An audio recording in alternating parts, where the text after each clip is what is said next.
Okay, so welcome back to the Deepening the Discussion series of conversations, which is a follow-up from World Travel Market Sustainability Summit 2025. We wanted to take a chance to go a little bit beyond the 5, 10, 15 minutes that the summit affords, and really delve a little deeper into some of the conversations that were surfaced there. So our focus today is on community homestay in Nepal and tourism in Nepal. Now, community homestay in Nepal works with rural and indigenous communities across Nepal to develop community-owned homestay experiences that help to create livelihoods, strengthen local leadership, and keep culture, heritage, and importantly, decision-making in local hands. Aayusha Prasain, who is with us in London, is the CEO, and she leads the work at both community and national level. She supports communities to design tourism on their own terms, while also shaping how community-based tourism is understood and supported, I guess, more widely in Nepal. Today, Aayusha is joined by Ashish Prakash Gupta, who is the co-founder of Panauti Bike Station. Now, this is a brilliant community-based initiative rooted in sustainable tourism and youth engagement in Panauti, Nepal. Through the cycling experiences, Ashish connects travellers with local culture, heritage sites, rural villages, natural landscapes, and just as importantly, creating real opportunities for young people to build skills, confidence, and livelihoods. He started his journey in tourism early as a young boy, helping his mother, working as a translator, I believe, for his mother, who was part of the community homestay in Panauti. He's now a professional tour leader with experience guiding across some of Nepal's most iconic regions, including Everest, Langtang, and Annapurna. I'm really excited to have you both with me here and to be deepening the discussion a little bit on community tourism in Nepal. So, Ayusha, great to see you again. Now that we're this far out from November 2025 and when we met in London, I'm wondering what's still kind of staying with you that stands out strongly that might be something that we deepen the discussion on. Thank you so much, Tina, and thank you so much for the kind introduction. It feels like everything is coming back again, the WTM days. So it was my first time at WTM and first time in London as well. So this time was very special to me, and especially being a part of Sustainability Summit as a part of a panel. It was very encouraging to see how the traditional form of tourism, Yeah. which is usually celebrated in trade fairs, have the center stage for sustainability. And the conversation that I really took along with me and brought back to home was how we are in the era of navigation. What we have built until now, what is sustainability means to us for places, for destination, and how we are going to navigate it. And I remember rightly said by you, like we have to be active agent in all of this. We can't just sit back and say what does sustainable mean without any action. So I think taking action would be the core focus in this navigation era, and I'm all here for it. Yeah.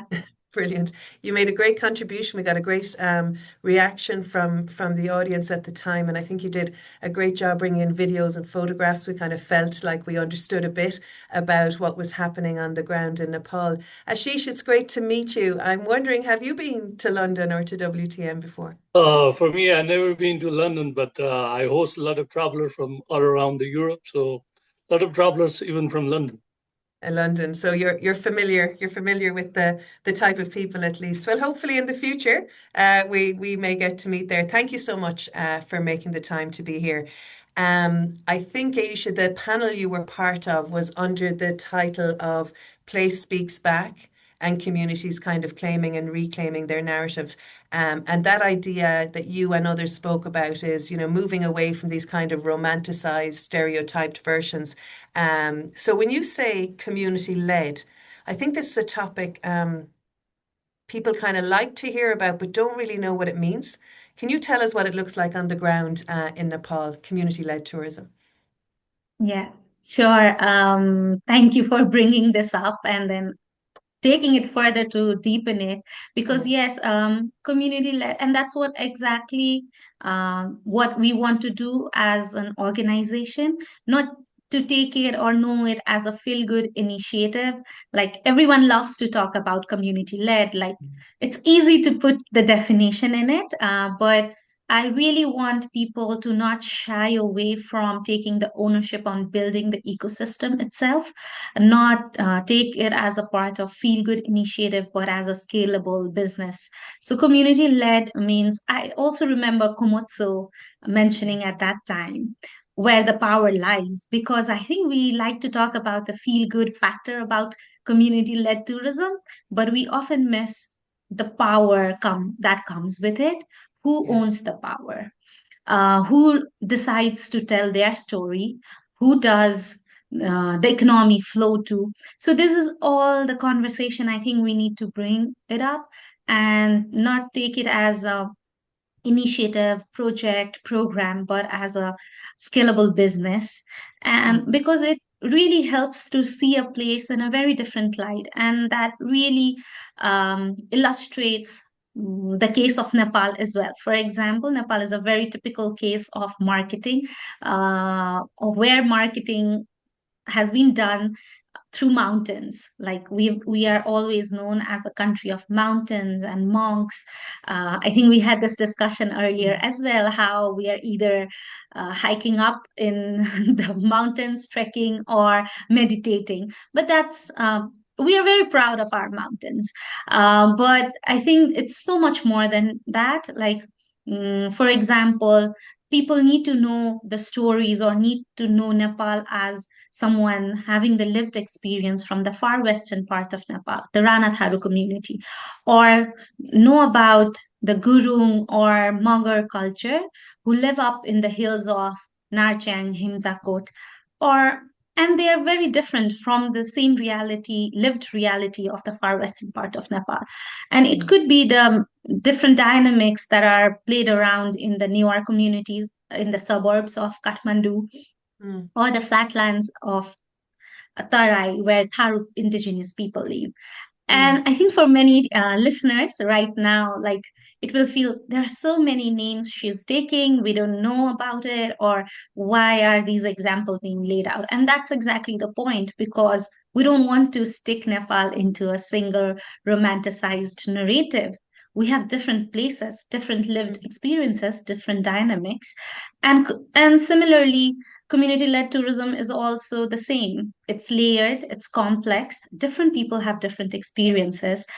Community-based tourism or community-led tourism have different angles to different communities. It means different to different communities. We cannot define one success parameter to another. And sometimes it's much more than the income generation. It's about community getting the leadership opportunity, the women and youth getting into the innovative practices, building the entrepreneurial ecosystem around them. And I'm really glad today we have Ashish. So I think I'll pause for a while, and maybe we can learn and know more from him. And then I'll add in more points as we move on with the Yeah, conversation. there's so much, so many points in what you said. I think, yeah, we're going to come back to a number of those. I suppose I'm really interested in, to an extent, Aayusha, there you've spoken about the big picture of community tourism and then what it means locally and this kind of confidence and entrepreneurial ecosystem. Definitely want to come back to that. But Ashish, to kind of ground this for us in reality, you grew up in one of these kind of innovative community homestay ideas. You were translating for your mother and welcoming the guests. And I'm wondering, just through the eyes of a child, before you ever thought about that as a profession and as a career, what was that like? What did you think tourism was like? What did it mean in your house growing up? Yeah, let me share you some inside knowledge regarding growing up as a child in a homestay. So for me, tourism never felt like a kind of a profession or a work for me. It Yeah, was a part of my daily life where travelers used to come to my place. They ate with us, they sat with us, they shared their daily stories with us. mm, And I still remember translating for my mother how people are very curious regarding, they want to know our daily life. yeah, So these are the things actually which really inspire me to work in tourism as well. So I still remember, and I would love to share one of the incident. So during our homestay project, one of our female traveler from Europe, she's supposed to stay with us for 4 nights. And during Yeah. those 4 nights, one of the day, she's supposed to celebrate her birthday. So the very next day, my mom, she took her to a local market, and our hometown is very dominated by Newari people. So we have big Newari ethnic people live around our town. So Okay. she brought her a special clothing. So it's called Haku Patasi, so Right. traditional Newari outfit. And the day when she had to celebrate her birthday, early morning, she took a shower and she dressed up with the traditional outfit. And my mom took her to a nearest temple. It was the temple of Lord Ganesha, where she worshipped with a priest.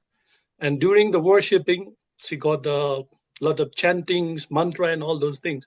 And later on, she asked me, "Can you translate what the priest says to me?"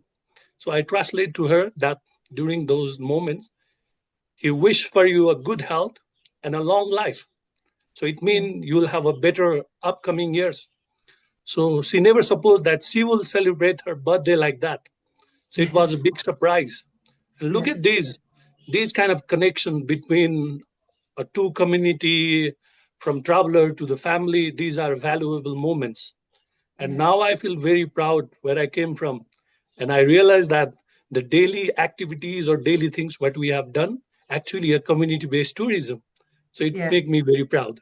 Yeah, it makes you really proud. That was my question. What have you taken from being a child into your profession as a tour guide and all the other things you do in tourism? It was a really good grounding. Yes. Mm. So for me, it used to be a part of my daily life, but now I'm encountering those things with my travelers. So which is a unique product from my own community. Yeah, it's and incredibly special. Can I stick with this for a minute? What did it mean to your mother and your family to have this possibility of community homestay? Oh, for them, like as a beginning, it was a very hard time, but look at this, it give them opportunities Mm. where she can be involved in her own success. So Yeah, what she grab from there is opportunity. yeah, So before that, maybe she need to involve in other occupation, but what now she is doing, she called the other travelers on her home, she involved them on her daily activities. And yeah, from that, she is actually earning. So she don't need to be depend on me or for my other part of the families. So it's yeah. very interconnected where tourism, your community daily life is interconnected and you are learning for your own self. Yeah, it's incredible. And you obviously got a chance to practice your language skills and meet people from around the world, which is fantastic as well.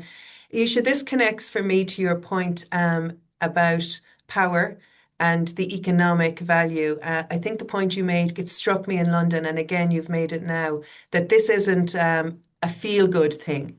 That this is, and it is feel good. There is a feel good factor to it, but Yes. but it's also economic. It's a shift in power. It's a I suppose granting of power to some extent in the way Ashish described it there. What it enabled for his mother. So looking particularly about at women because I think that is an important dimension of that.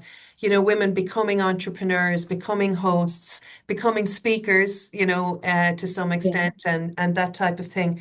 Um, how do you make it possible for women to come in and to participate? So really the mechanics of that, if somebody hasn't been in this space before, what kind of makes it appealing or possible for them to do that? Yeah, so it's a teamwork first, and it's intentional because I think to make it as a scalable business, we need a lot of effort from different parameters within the tourism industry itself. So for us, it's about connecting with the women entrepreneurs, with the host families in the local communities itself, because without understanding what they want, if even if they want tourism as one of the tool for economic empowerment or for leadership, I think we need to be clear on that part. and we have product development team for that. And once they're onboarded with us in our network, we have marketing team to put out their stories in a more sensitive way, in a more respectful way, and our sales team to sell it, pitch it to the tour operators who really believe in responsible, sustainable tourism, where local people are grounded in their tourism packages, not just as a, yeah, like we said, feel good factor, but Yeah. as some entrepreneurial ecosystem where they will be contributing directly to the local communities. So this happens in different layers. So we do have annual meetups with the communities where we go and visit the communities, understand what they are doing, how they are doing in tourism. We also share the feedbacks like on a regular basis from the travelers, because if they are entrepreneurs, they need to also get feedback and how they can do better in their service and hospitality. So we Mm. take it slowly, like which community can do what kind of improvements, or what can they do better in terms of travelers' expectation management as well. But then our marketing team and our communication team also works on the fact that what our um, hosts are doing, how do we communicate their stories. We also facilitate a lot of peer-to-peer learning where two different communities or more than two different communities come at a same space where they understand, oh, that challenge is not just mine. They don't feel isolated, because I think sometimes as an organization we might not relate to the community's challenges, their complexities. So we try to have these kind of conversation, and although we want it to be a scalable business, but we also don't want our relationship to be transactional. So we try to have a lot of informal conversations, monthly check-ins that can be formal or informal based on the priority and the need. So everything around what we do is very intentional to make it as a sustainable, scalable business model. Yeah. Okay, a lot of what you described there, I think, would be familiar in all destinations. That idea of capacity building, understanding your experience, how it links with the rest, your visitor feedback, the keeping the relationships within the destination. How do you help? For me, community led has another dimension. It gives more space and time to the local host to shape it. What's your kind of method for that? Really allowing and enabling and empowering people, not to bring tourism to them as the great savior, but to actually ensure that they're shaping it on their own terms. So we really deliberately work with the communities and not on the individual, case by case, like individual homestays. So Mm. that it already brings the community together on a cohesive Yeah, uh, uh, environment. And what mattered to us is we work with community homestays, so they have committees inside them. So there is a separate functioning committee for each community that we're working with. So the committee has treasurer, chairperson, secretary, like everyone in the position. So if there is any inquiry, if we want to work on some kind of product, or if they want to suggest us, so we always go through the committee so that yeah, they have this enabling space where they can discuss and come back to us, and not just one leader can point out like we want this, but we also try to encourage everyone to participate in the meeting, send us the meeting minutes, like have the signature of everyone yeah, around it, so we have more space for conversation.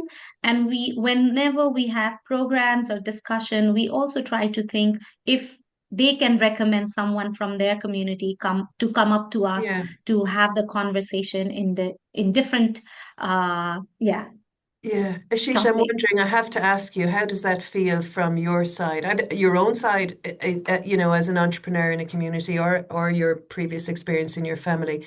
Do you feel you're kind of shaping it yourselves, or Yeah, well, for me, what we learn is that what we carry forward is a responsibility towards our own community. yeah, And we believe that tourism should help to preserve our culture and tradition And the same time, we should know that it should be transformed from one generation to another generation. So the most Okay. important thing what we done is like to involve our youths and women in our own project. So Mm. even before we start our cycling project or a hiking project, in the beginning we were very unknown what to do. So like Mm. Aisha says, then we tie up with Community Homestay Network. Okay. They help us to create a effective framework where we can share the knowledge.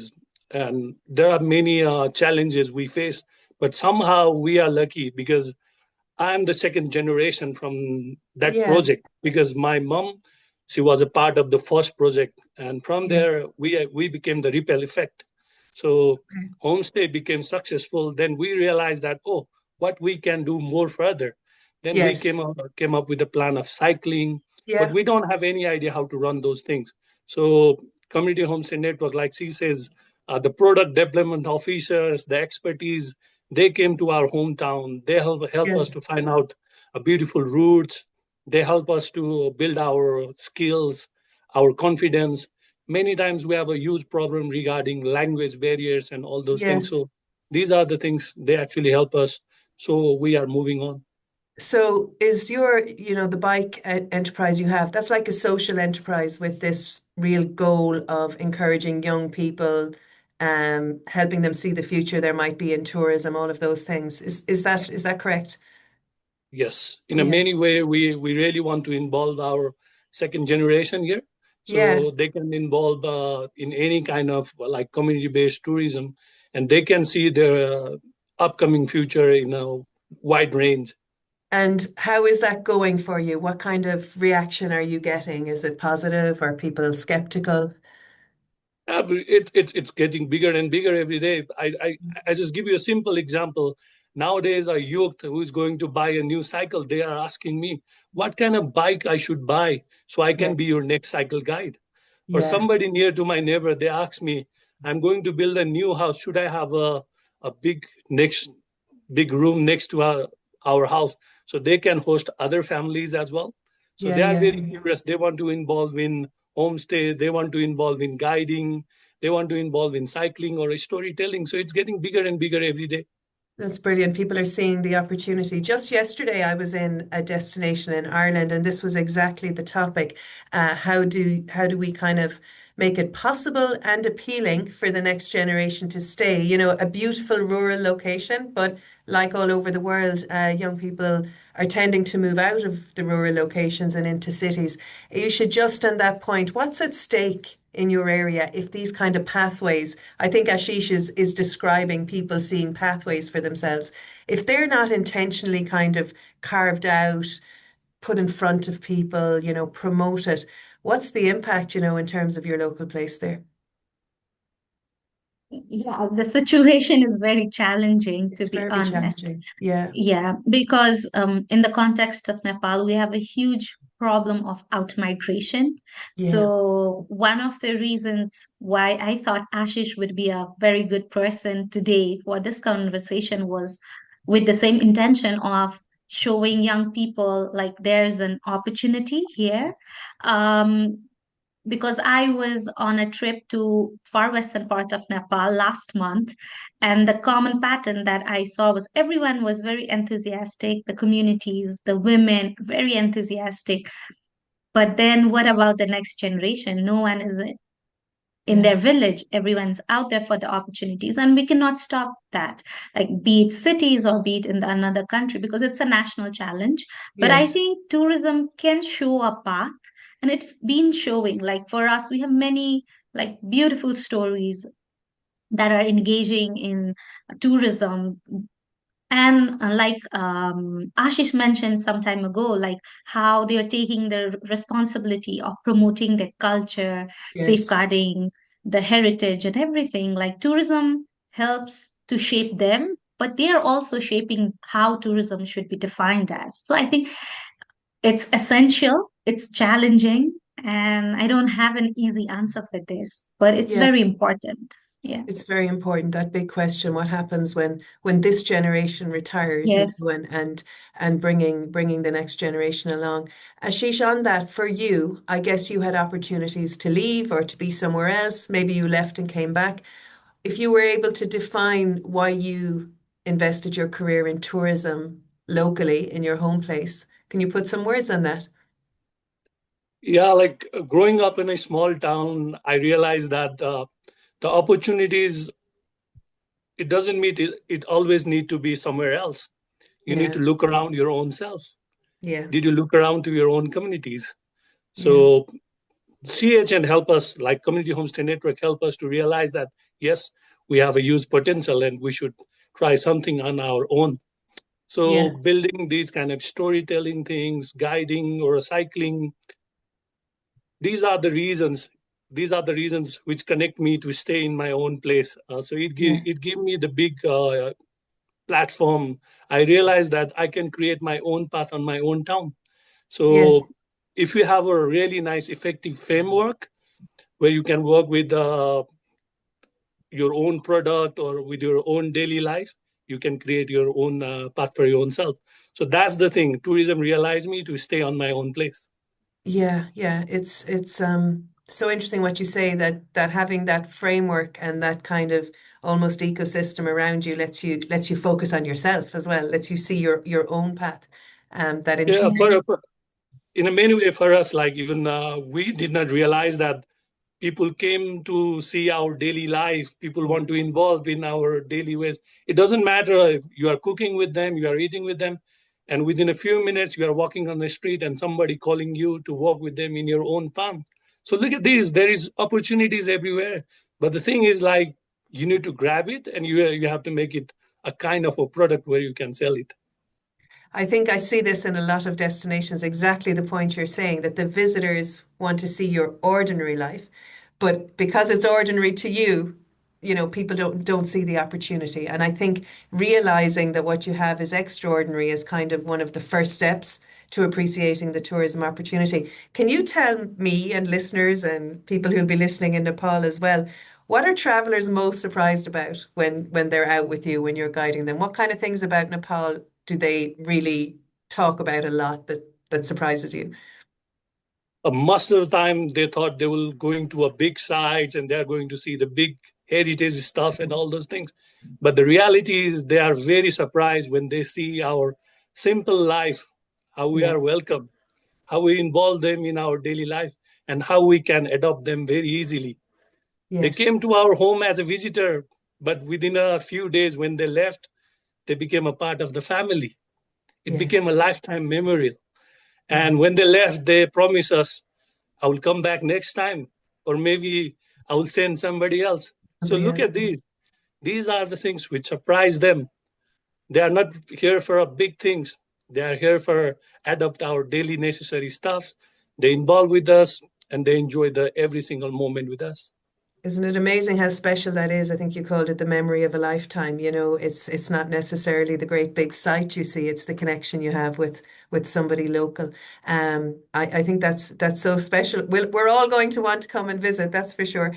Aisha, can I come back to though, just to pick up the point again that Ashish was making there, that he could see the idea, he was able to lean into this framework, and you use the term the entrepreneurial ecosystem. I assume that's a term you use a lot.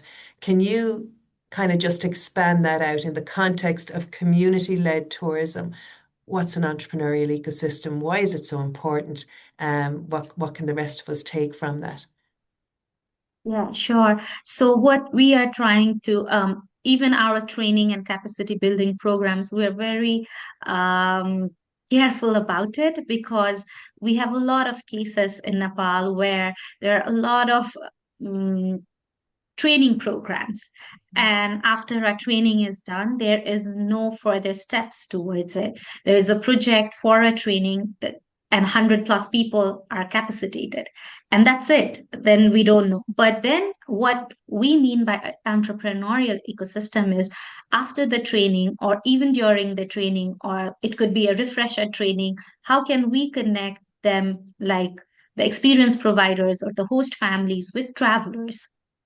so that their training can be actually translated into the work they are trying to do. Yeah. So how do we generate income? Like first layer of it, like how do we generate income out of the training programs? And then once there is a income generation, like for many women, like for my mother's generation, like for Ashish mother's generation, it's the first time having financial autonomy towards it.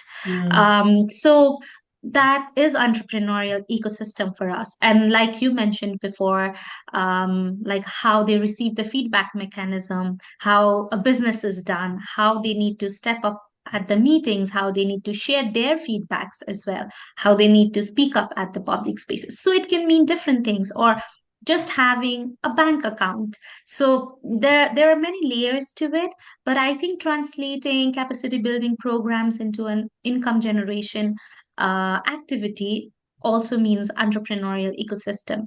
And to add to that, having youth and other women group who are not initially engaged in community homestay programs, having them also build a momentum within it or outside of it, that is also entrepreneurial ecosystem for that. Because like Panauti, I will give example of Panauti.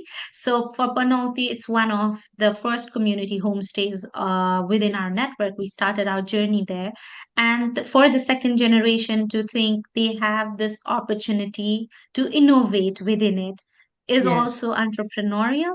And one of the very interesting thing is another group of women also came to the community homestay that was already running, asking them if they can start a community homestay. So I think from entrepreneurs to starting the financial independent lifestyle to also being able to be a critical decision makers, so they Yeah. support another group of women. Like why would you start another community homestay? We're just 15 minutes apart. Why don't you start a restaurant? So there's a group of women who started a women-led restaurant nearby that area. So if a Okay. traveler goes in, they would also need a restaurant if they're staying, like Ashish told, like for four Yeah. days maybe. They would also want to go there. And I think there are many beautiful examples in Panauti that Ashish was mentioning me few days ago. Like there are other cafes opening. Young people are learning barista like trainings, like for the cafes and coffee shops, because the travelers might be interested in that as well. So they're expanding their Okay. own definition of tourism. Okay. So yeah, and it's not easy. I wouldn't say it's linear as well. And I'm really glad that the framework helped Panauti Bike Station and Ashish. Yeah. But it's also effort, like a collaborative effort. A lot of partners come in through this process. Like for us, Planetera has been a But great just, partner. I do want to come to that, Aisha, but just before we move on to that point, apart from the technical skills, the frameworks, the training, all that, I'm going to call it the tangibles, the things you can see. Yes. And Ashish, please come in on this if you want. It sounds like what you're really getting is confidence and belief that and pride. Those three things, that are softer, intangible, but to my mind, always absolutely critical to entrepreneurship. That building that belief and that confidence. I don't want to assume that that's the case, so I'm just checking that with you and also you, Ashish. Yeah, absolutely. Because whatever products we develop, like the experiences, we call them products. So we would like to say it is co-developed with the communities itself. Mm, So because like you mentioned, we are actually trying to build a product out of the heritage, culture, lifestyle mm, of people. So if they do not feel proud about it, if they do not feel they have ownership about it, or they were not in the decision making process from the start, not like we want to do a wood carving experience, would it be fine with it? But having the yeah, conversation in a different manner, like we were thinking this, will your community be open for it? And if they're yeah, open for it, then we will start to work on what is feasible, of what they course, yeah. would bring it as an expertise. So I think it It, it, has to be about pride. Yeah, Yes. it's a slower process, but it's a more Yes. embedded one, and it gives more long-term ownership. Have you any thoughts on that, Ashish? The idea of confidence and belief and pride? Yeah, in a many way, like growing up in a small town, we never thought that we'll get an opportunity to host those people in our home. We don't have those kind of confidence. But look at this: when we create an effective framework with local communities, same time the local authorities, when we collaborate with each other, definitely the younger generation they build their own confidence. They Yeah, try to involve in all those kind of activities, and yeah. obviously they are building their own skills. Absolutely. It's that ripple effect you spoke about earlier. Aisha, I cut across you there a little minute ago. Yeah, collaboration is obviously central. You've had a lot of partners in this.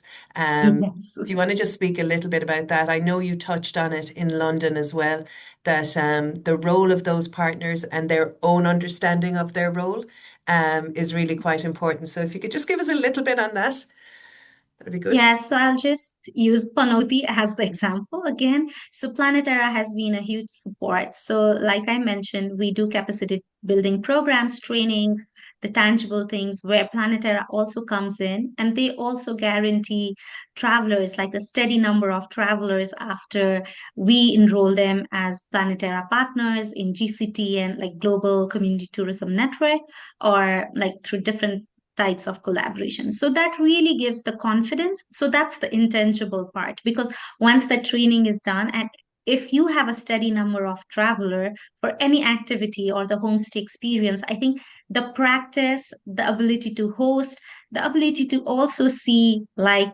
their experiences, their communities visible to all the travelers coming in. So that makes a lot of difference. So yes, partners come in these kind of different roles, Yeah. and also as we are evolving as an organization, it's been 2 years that we have been trying to work very closely with local governments as well. So because we talk community tourism a lot on a angle from benefit, but we often miss the conversation, or we are just starting the conversation on the cost of it. Okay. So if local communities get the benefit, they're also the one who bears the cost, the environmental cost attached to it. If there are a lot of number of travelers, who is managing it? The waste or the water resources, there are many things, and as private sector we're not able to do everything or manage everything to make a destination a sustainable destination or manage a destination. Yeah. So local government and their participation is huge in this space.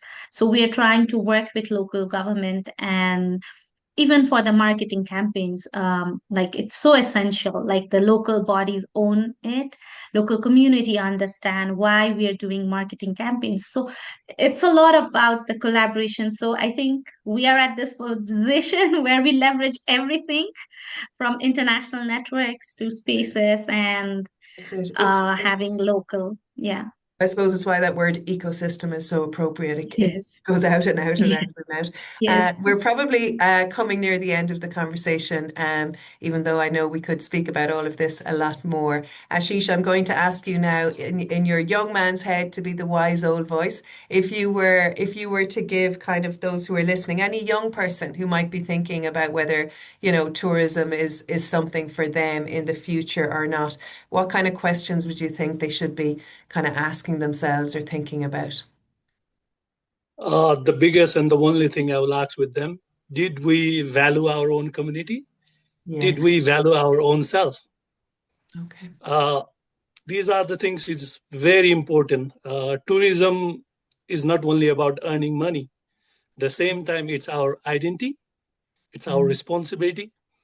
And if we work in a many ways, sometimes it's a choice, but we sometimes we don't need opportunity. We just need to grab those things in a nicer way. Yeah. And if we do that, it will be a valuable thing for upcoming futures. Looking forward for those things. Yeah, you're thinking about the long-term impact as well. Thank you for that. The wise words. Ayesha, I'm going to ask you kind of a similar question to an extent, but just for the listeners, we've gone into a lot of different topics here. If you were to leave a question with like those kind of partners or destination leaders or tourism organizations about this space, what kind of question would you leave out for them? It would be a lot on the similar line, I think, but um, what does tourism really mean to you? What does it mean to the organization, like DMOs or partner organization? What does it mean to you? And would your definition make people happy, people who call a destination their home? Will they be happy with your definition of tourism? So yeah, I think that's it. That is an interesting question. As I say about all powerful questions, the power lies in when you actually answer them. So hopefully Yes. that's one that people can sit with as well.